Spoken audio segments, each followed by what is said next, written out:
Welcome. This video, we are going to talk about organic record keeping for livestock feed.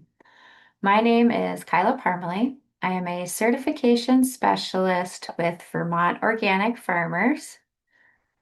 Specifically today, we are going to look at ration and feed records, including as fed and ration change records, dry matter demand, DMD, calculating dry matter intake, or DMI, from pasture, including day-weighted averages.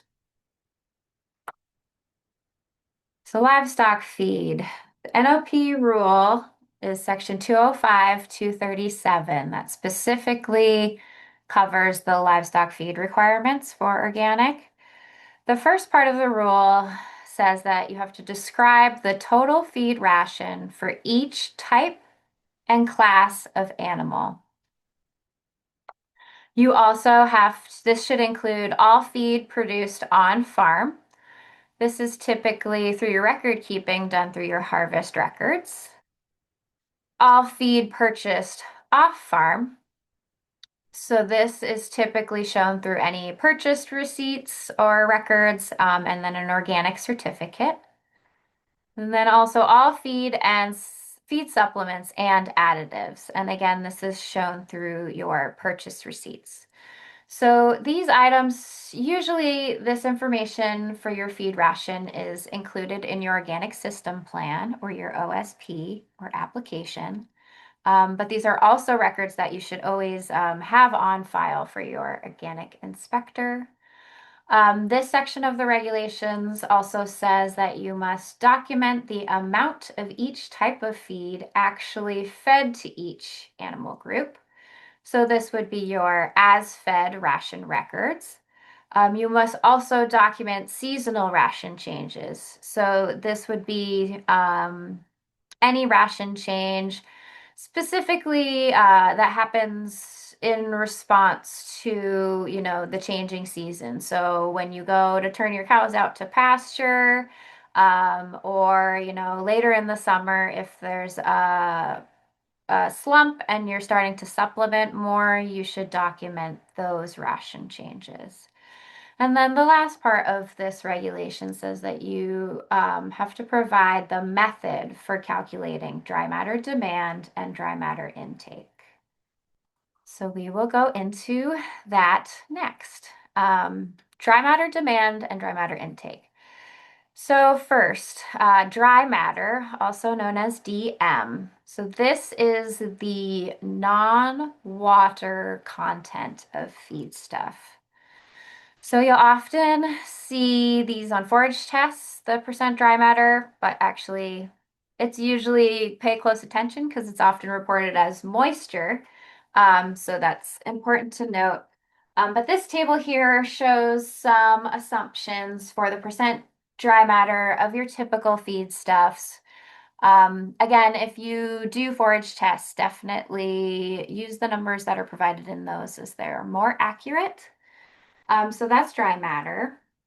Dry matter demand, or the DMD, is the amount of dry matter that each animal needs to eat. So the amount of dry matter they need to consume to meet their nutritional needs. And there are a few ways to go about determining the dry matter demand. One way is the percent of body weight. So this table here shows you some estimated dry matter demands that you can use to calculate percentages that you can use to calculate estimated dry matter demand. So on average, a lactating dairy cow, we say about 3% of their body weight would be their dry matter demand. There's also the NOP, the National Organic Program, provides reference tables. Those can be found on their website under resources.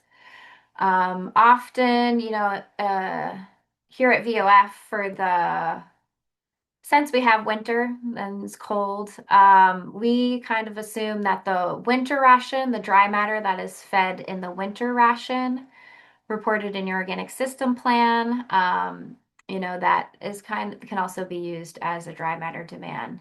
There's also a bunch of other reference tables and ways to calculate it that you can find online.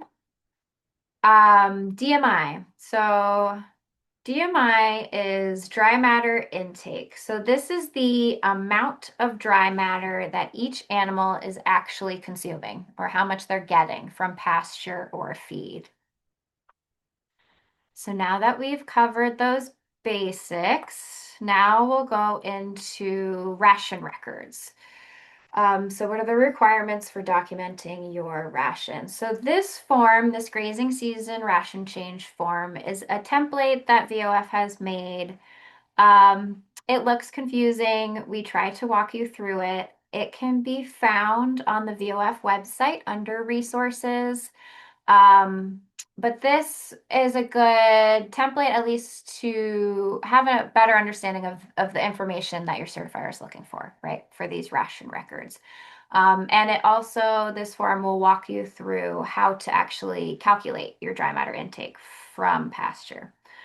So the first step is to most rations are based on, you're feeding a group of animals. So you want to identify that group of animals. So in this example, we have our milkers. It's also important or helpful when the ration changes to write down the number of animals so we know how many animals are in that group and being fed that ration. So in this example, we have 60.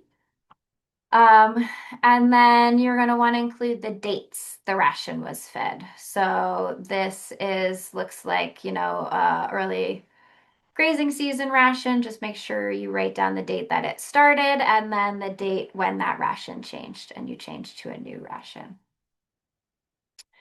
You're going to want to make sure to break this down, the feed, into pounds of each type of feed fed. So typically this is on a per animal basis. So again, that's why it's helpful to know that number of animals. So often folks are feeding,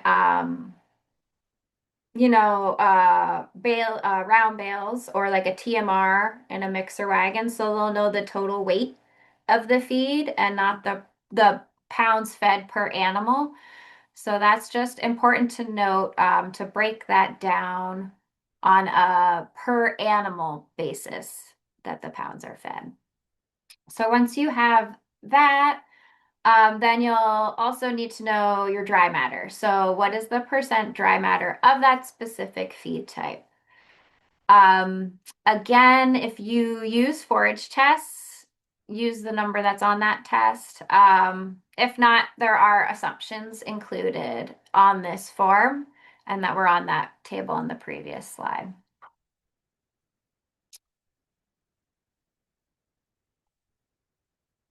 So once you have all of that information, now you kind of get into the nitty-gritty and do the math. So this first ration here, we have our dates, the range that it was fed. It helps to calculate that to a total number of days. So in this, it looks like they just started the grazing season and they're feeding 10 pounds of grain. So this one's pretty straightforward. We're just going to take that 10 pounds of grain and you multiply that by the dry matter. Again, the dry matter is in a percentage, so just make sure you put that into a decimal form. And then we're going to get the pounds of dry matter that the cows actually ate. So that was 8.9 pounds.